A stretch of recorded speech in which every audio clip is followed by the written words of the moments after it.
Hello everybody and welcome to Notorious Yu-Gi-Oh! I'm Notorious Cly, and this is my Bystial Resonator Red Dragon ARCHFIEND deck profile. I know some of you have been waiting a very long time for this, and I apologize for the wait. It took me a while to come up with a list that I thought was fun enough and thoughtful enough to present to all of you. If I'm going to throw this list out there for the masses, for all of you to test, try, and enjoy, I wanted to make sure it was a good one. So let's not waste any more time. Let's get started, because we have a lot of cards to go over. I think we're going to go over our Resonator engine, then our Bystial engine, then we'll go over the miscellaneous non-engine. We have Soul Resonator, Heart and Soul of the deck. The deck is built specifically to find Soul Resonator, because Soul Resonator combos by itself. On normal or special summon, it can add any level 4 lower fiend from your deck to your hand. This means it can always find the non-tuner it needs to combo. The non-tuner you're almost always going to add, so you can combo, is Bone ARCHFIEND. Bone ARCHFIEND is fantastic. If it's in your hand or your graveyard, you can send a card from your hand or your field to the graveyard in order to special summon it. This means once you find Bone ARCHFIEND, you pretty much have a non-tuner for the rest of the game. Amazing card. Bone ARCHFIEND can even combo on its own, even though the combo it produces on its own is pretty low impact. But we'll get to that later. You may be noticing that Soul Resonator and Bone ARCHFIEND don't really work well together for the desired combo path that Resonator Red Dragon ARCHFIEND likes to take. They like level 2 tuner plus level 4 non-tuner, and Soul Resonator happens to be a level 3 tuner. That's not a big deal, not a worry, because Bone ARCHFIEND fixes that problem. While it's on the field, you can target a monster on the field and send a fiend tuner from your deck to the graveyard in order to modulate the targeted monster's level up or down by 1. This means Bone ARCHFIEND can go ahead and send something like a Crimson Resonator from your deck to the graveyard in order to modulate Soul Resonator's level down 1, making it a level 2. So you're on your level 2 tuner plus level 4 non-tuner combo path. And as a bonus, you put Crimson Resonator in the graveyard. Now's a good time to talk about Crimson. If Soul Resonator is the heart and soul of the deck, Crimson Resonator is, I don't know, something equally as valuable and as important. Soul Resonator is what gets all of your plays started, all your combos going. Crimson is what makes all of your plays and all of your combos worth doing. A resolved Crimson Resonator represents so much advantage and so much synchro material that it's the single most important thing you can do on your turn.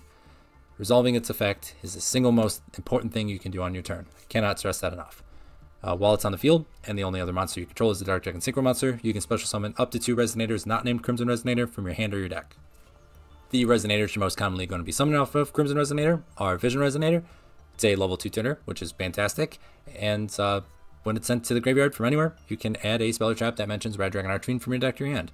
We've got some good targets. If you happen to open the Vision Resonator too, it's no big deal because it can special summon itself from the hand if there's a level 5 or higher dark monster on the field. That means Vision Resonator, in addition to being a great target for Crimson Resonator, is also a decent conditional extender. It can get you out of some tricky spots every now and then. The other one is Synchron Resonator. We all know and love Synchron. It's the Hot Red Dragon ARCHFIEND Abyssmaker. It takes your level 8s, turns them into a level 9. And it also recycles the Resonator from your graveyard back to your hand. Always love free resources getting back to the hand. Let's move on to the Resonator engine spells and traps, or more specifically searchers. And we'll start with Resonator Call. This one is easy to explain. It's 3 more copies of Soul Resonator. It's really good. We have Crimson Gaia. This one's pretty easy to explain too. It's 3 more copies of Soul Resonator. But it also has a ton of extra utility in it. It can Book Moon all of your opponent's monsters when a Red Dragon ARCHFIEND attacks. When a card is destroyed, you can bring a Red Dragon ARCHFIEND back from your graveyard. And you can also use it to grab cards that mention Red Dragon ARCHFIEND from your deck or your graveyard, which is wonderful. So it can search Soul, technically. It can also search Vision Resonator, since Vision Resonator mentions Red Dragon ARCHFIEND in its text. And it can search the other archetypical traps that we have access to. Let's go over those now. We have Red Zone. Red Zone is fantastic. While you control Red Dragon ARCHFIEND or a synchro monster that mentions it, and your opponent does anything, you can destroy a card on the field. Also, Red Zone can recycle one of your banished Dark Dragon Synchros, can summon it back. This is great for putting bodies back on the board to gear up for a big push on your turn, or for doubling up on the effect of Red Supernova Dragon. We also have Fiendish Golem, which can target one monster on the field, and as long as that monster has 2,000 or more attack, it can banish it until the end phase of the next turn. It's searchable, non-destruction removal, which is pretty good. Fiendish Golem is usually a pretty good card, but I've personally found that it's even better in Master Duel, since it's a searchable piece of interaction that comes from the back row, and Maxi exists in this format. and you're going to get max seed a lot. If you happen to open a couple of hand traps and either a way to put Vision Resonator in the graveyard or access to Crimson Gaia, you can always go ahead and search the Fiendish Golem, set that, and then use the Golem plus the other cards that you have in your hand to stall out your opponent's turn, get it back to your turn, and then combo uninterrupted by the Cockroach. That's it for all of the Resonator engine spells and traps. We can talk about Earthbound Prisoner Stone Sweeper here too, since this is essentially just, 3 more copies of Resonator Call. Even though it's a monster, it functions the same as all of our spells. If it's in your hand, you can discard it to add a level 3 or lower Fiend Tuner from deck to hand, which is every Resonator we play. We also have this guy right here, nifty little tech that was suggested to me by a couple of my viewers, is Void Apocalypse. Void Apocalypse can discard a card to send a Fiend monster from our deck to the graveyard. This is fantastic for getting Bone Archfiend in the graveyard if your Soul Resonator happens to be stopped, which happens more often than I thought it would in Master Duel. A lot of people love to shotgun their interaction on Soul Resonator, even though it's technically not always the most correct choice to do so. Void Apocalypse can also send something like a Vision Resonator to the graveyard, and then Vision can go ahead and grab us Crimson Gaia. So this is just another fancy way to search out the Soul Resonator. The last part of our Resonator engine that's not really a Resonator at all, or tangentially related to the Resonators, is Obsessive Oovloop. Oovloop is a wonderful card for this deck. It performs a very specific function. If Oovloop fulfills a very specific role in this deck, it takes cards and puts them in the correct places so your combo pieces can do what they want to do. Obsessive Oovloop, while it's in your hand, can banish a Synchro Monster from your field or graveyard to special summon itself, and when it's in the graveyard, it can banish a Synchro Monster from your field or your graveyard to add itself back to your hand. This is great for setting stuff up for Red Zone to be brought back with, or Bystial Despotter, since Bystial Despotter can resummon a banished light or dark monster. Banishing a Dark Dragon Synchro Monster with the effect of Obsessive Oovloop and then bringing it back with Despotter allows you to extend your combos way further than you would be able to without it. Oovloop is very accessible in this deck list since it's a Fiend type tuner, which means you can send it to the graveyard off Bone Archfiend.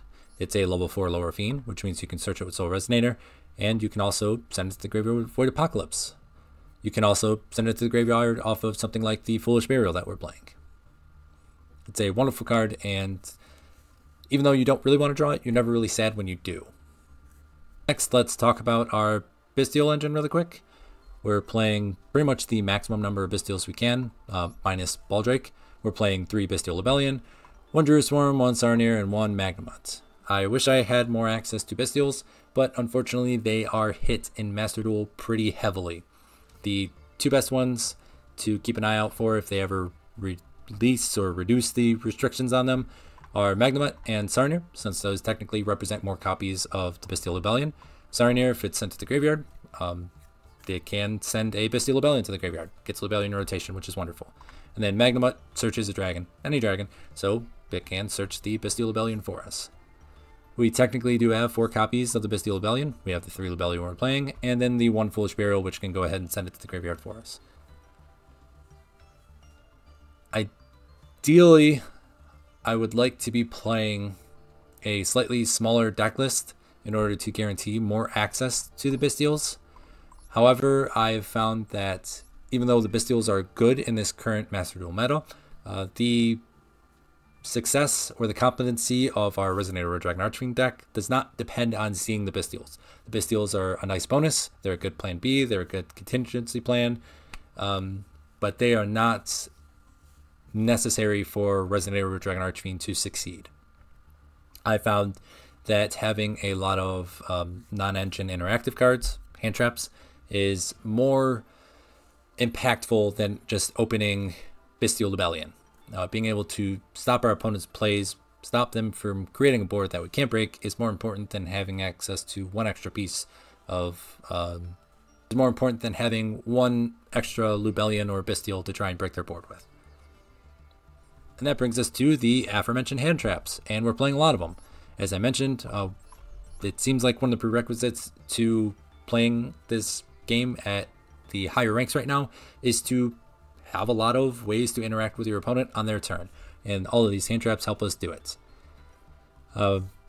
Probably a good time to talk about consistency. I'm playing 52 cards in this deck because the plethora of searchers that we have access to enable us to play a big deck without losing consistency. This also allows us to load up on hand traps and rig the numbers so we can open 2 of them more often than not.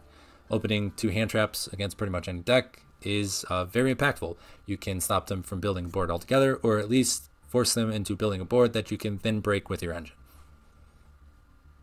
Sure, editing me is going to put all the numbers up on the screen right now, but these are the numbers for opening 2 hand traps with the 52 card deck we have. And then these are the numbers for accessing Soul Resonator with the 52 card deck that we're playing. The last card we need to talk about in the main deck really quick is ARCHFIEND. This is something that I've teched in because it's searchable via Soul Resonator, and it's a good way to out problematic back row. I've noticed that there's a plethora of stun players running the ladder because they're using that to either farm gems or combat the Snake Eyes meta, and having access to ARCHFIEND anytime we normal summon Soul Resonator fixes a lot of issues for us. And I think that pretty much covers everything in the main deck. So let's move on to the extra deck really quickly. We shouldn't have too much to explain in the extra deck. Resonator Red Dragon Archfiend locks itself into Dark Dragon Synchros, and if it's not locking itself into Dark Dragon Synchros, it's locking itself into Dark Synchros pretty frequently. So we just don't worry about those restrictions, whatever, and just play nothing but Dark Dragon Synchros. The first one we're going to go over is Red Rising Dragon. This is the most common combo piece you're looking to make. You find your Resonator plus your level 4 non-tuner. You make the levels line up correctly to make a Red Rising Dragon. Red Rising Dragon then can target a Resonator in your graveyard, summon it back, and then you can continue playing from there. It also has the added utility of, while it's in the graveyard, banishing itself to special summon 2 level 1 Resonators. We happen to be playing 2 of them, which are the Synchron Resonators. Next up is Sky Red Dragon Archfiend. This card is incredible for pushing your combos so much further. When it's on the field and it's sent to the graveyard, it can replace itself with the original Red Dragon Archfiend, which is wonderful. It's a level 8 non-tuner body that replaces itself with a level 8 non-tuner body. Invaluable for the deck. I'm playing 2 copies of the Sky Red Dragon Archfiend because Cash Terra is not uncommon to see, especially when it's being teched into the Snake Eyes deck at the moment, and I do not want them to be able to pull the Sky Red Dragon Archfiend out of my extra deck just because I needed to Ash or Imperm something. I'm sorry, not Imperm. Imperm doesn't trigger the Cash Terras. Ash or Veil or something. I'm also playing the 2 copies of the Red Dragon Archfiend because I need that second copy in there to summon off the Sky Red Dragon Archfiend to allow me to push my combos even further. Plus, it's just nice to have in case you go first. You can use 1 copy of the Red Dragon Archfiend summoned off the Sky Red Dragon Archfiend, and then if you're able to incorporate Sky Red Dragon Archfiend as part of your end board because it synergizes with something like a Red Zone. If your opponent removes that Sky Red Dragon Archfiend, you can then float into another Red Dragon Archfiend on their turn, which means you're geared up and ready to make a big aggressive push when it comes back to your turn. I'm playing 1 Scarlet Red Dragon Archfiend in the extra deck because it synergizes with all the archetypical stuff. In addition to that, it's just good to have access to a non-targeting board wipe. It comes up pretty often, and it's always fun when you get to burn your opponent for game. Next, let's talk about High Red Dragon Archfiend Abyss. This is probably, in my opinion, the best card in the extra deck. It's between High Red Dragon Archfiend Abyss and Red Supernova Dragon. Red Supernova Dragon is far more powerful, but for this deck specifically, High Red Dragon Archfiend Abyss is a little more accessible. So it's negate any 1 card face up on the field every turn. Having this on board puts a ton of pressure on your opponent, and I like to play 2 of them. I find if that my opponent is able to chew through the first one, making the second one is a really big pain in the ass for them. Then we have 1 High Red Dragon Archfiend Bane. Bane is really great because it can tribute off anything, including itself, to special summon a Red Dragon Archfiend monster from your graveyard. This means it can get back the Sky Red, the Red Dragon Archfiend, the Scarlet, or even the High Red Dragon Archfiend Abyss. Bane's primary purpose in the deck list is to do that, and when you're doing that, you are going to be pushing for big amounts of damage because Bane is 3,500, and it's going to tribute off something miscellaneous for another 3,000 attacker that's probably going to have a little more utility behind it too. We also have the Red Nova Dragon. This comes up in Soul Resonator 1 card combo lines. Red Nova Dragon specifically mentions Red Dragon Archfiend as one of its material requirements, which means it enables all of the bonus effects of your archetypical spells and traps and all of your archetypical stuff. and it's just kind of a jerk sometimes. It can be destroyed by your opponent's card effects, which comes up pretty infrequently, but it's nice when it does. And additionally, it can negate one of your opponent's attacks, which can invalidate their battle phase, which can make sure you survive and get your opponent on the crackback. Now, this deck has the ability to snowball like crazy if it gets to combo and get to that next turn. So getting to that next turn is important. Nova Dragon can help out with that sometimes. Plus, I mean, it's one of the OGs. You gotta love being able to play one of the OGs. Then last for Red Dragon ARCHFIENDs, we have the baddest of them all, Red Supernova Dragon. Banishes all face-up cards your opponent controls when they activate a monster effect, or when they're foolish enough to try and attack while Red Supernova Dragon is on the field. Red Supernova Dragon banishing itself is not that big of a deal because we can bring it back with Red Zone pretty much whenever we want and double up on its effect, or we can even bring it back early with the Bystials spotter if we have to. The non-Red Dragon ARCHFIENDs we're playing in our extra deck are Bystials spotter. This is a fantastic card. It's a mainstay of the end boards, and it's even better in the Bystial version of Resonator Red Dragon ARCHFIEND because it synergizes with Branded Beast. If you happen to open the Branded Beast, it's not a big deal. Not a big deal at all because Bystials spotter is a Bystial monster that will turn on the Branded Beast. I'm now just realizing that I did not talk about Branded Beast when we were going over the main deck, so I will do that after I finish the extra deck. Lastly, we have Ancient Pixie Dragon. It's just a level 7 Dark Dragon Synchro. It's the only one in the game, I think, that we have access to. Koi Belt, the Blade Dragon, isn't in Master Duel yet. When it's there, you'll probably end up playing Koi Belt instead of Ancient Pixie Dragon. Sometimes you just need to make a 7. Sometimes you have Soul Resonator, you get Bone ARCHFIEND, you summon Bone ARCHFIEND, and then they negate Bone ARCHFIEND. So you have 7 levels of Synchro material on field. Having Ancient Pixie Dragon means you have something to do with them, and then having something like a Synchron Resonator or a Vision Resonator or access to one of those two in your hand means you can turn that Ancient Pixie Dragon into something with a little more utility, like Scar Red Dragon ARCHFIEND or Hot Red Dragon ARCHFIEND Abyss. Turning a otherwise busted and interrupted combo from one form of interaction to your opponent to a Hot Red Dragon ARCHFIEND Abyss is pretty good. Pretty good. Especially when you're building your deck like I have and you're trying to open 2 hand traps pretty frequently. Abyss on its own, probably not enough to stop your opponent's turn, but Abyss backed up by something like, I don't know, Ash Imperm, or Valor Nib, or Bell plus Ash, might be enough to get you another turn. So that's going to round out the extra deck. Let's go ahead and talk about Branded Beast, and then probably the elephant in the room, which is the other spells or traps that can be searched off of Bystial Lubellion. So I'm playing Branded Beast because, as I mentioned when I was going over Bystial spotter, it's the one that hurts the least to draw if you do open the Branded Beast. Not a big deal as long as you get the combo, because you will be able to put Bystial spotter on the board, meaning you don't actually need access to your Bystial engine to take advantage of Branded Beast. So it doesn't hurt that bad if you open it. You would prefer not to, but it's not the worst thing in the world if it does happen. Branded Regained, in a similar vein, doesn't really require you to have access to your Bystial engine to make use of it. It does represent a lot of value, a lot of advantage, but I've found that the extra value and the extra advantage it provides is not as important as the extra interaction, especially if your combo happens to get stalled out or stopped. Having a Bystial Rebellion on your side of the field, plus a Branded Regained, plus 1 hand trap, is probably not going to do a whole lot for you, but having that Bystial Rebellion, plus the Branded Beast, plus a hand trap, might be enough. That's 2 forms of interaction, and usually that's a prerequisite to stopping anybody's main combo line these days. It's having the second piece of interaction to stop their extension after you stop their initial push. And then we have to talk about Branded Etude. I don't like Branded Etude. I think it is purely win more. Branded Etude, for those of you who don't know, allows you to quick effect synchro on your opponent's turn, and it also has a mini floodgate effect, but everybody loves the idea of Branded Etude because you can use it to synchro summon Hot Red Dragon ARCHFIEND King Calamity on your opponent's turn.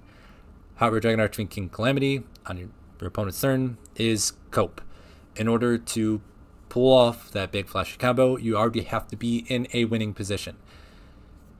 Being in a winning position and then winning the game isn't that hard with Resonator Red Dragon ARCHFIEND. The issue has always been pushing your way into a winning position. If you are going for an etude line and your opponent happens to stop you, well, now you're left with an etude that does nothing and no real way to recover from that.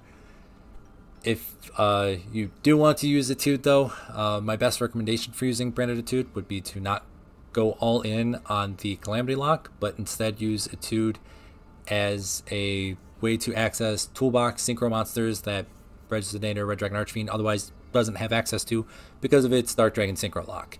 I would use it to make stuff like Baron the Floor on your opponent's turn, make stuff like a Chaos Angel on your opponent's turn. Use it to open up the toolbox and make yourself more interactive, and also give yourself a decent plan B if your Resonator engine happens to get stopped, but your Bystial engine is able to resolve itself. And that's going to be it for the deck profile, everybody. Hopefully this was informative. Hopefully all of you enjoyed this. If you have any questions, let me know in the comments down below. I did this pretty freeform. That's kind of how I like doing the Resonator, Red Dragon Archfiend deck profiles, because if I type them out, I find myself typing the same things over and over again because I've done so many of these at this point. So hopefully everything was clear, everything was concise, and you got what you needed out of it. I do enjoy playing the big build of this deck because we don't really lose any consistency, but we do gain the ability to open multiple non-engine cards more often, and I've found that's been a pretty successful recipe. I'm currently chugging through Diamond Rank right now, and I'm hoping to hit Master and then maybe even Master 1 by the end of the month. I'm planning on live streaming probably at least once a week, usually on Friday nights. So if you want to see this deck live in action, or if you just want to come hang out with me or even make fun of me, subscribe to the channel and pay attention to the community page. I usually try to throw a heads up on there when I'm going to hop on and stream. I think that's all I got to say, everybody. I think I'm starting to lose my voice, so I'm going to call it here. Thanks for watching. I'll see you on the next one. Be safe, have fun, everybody.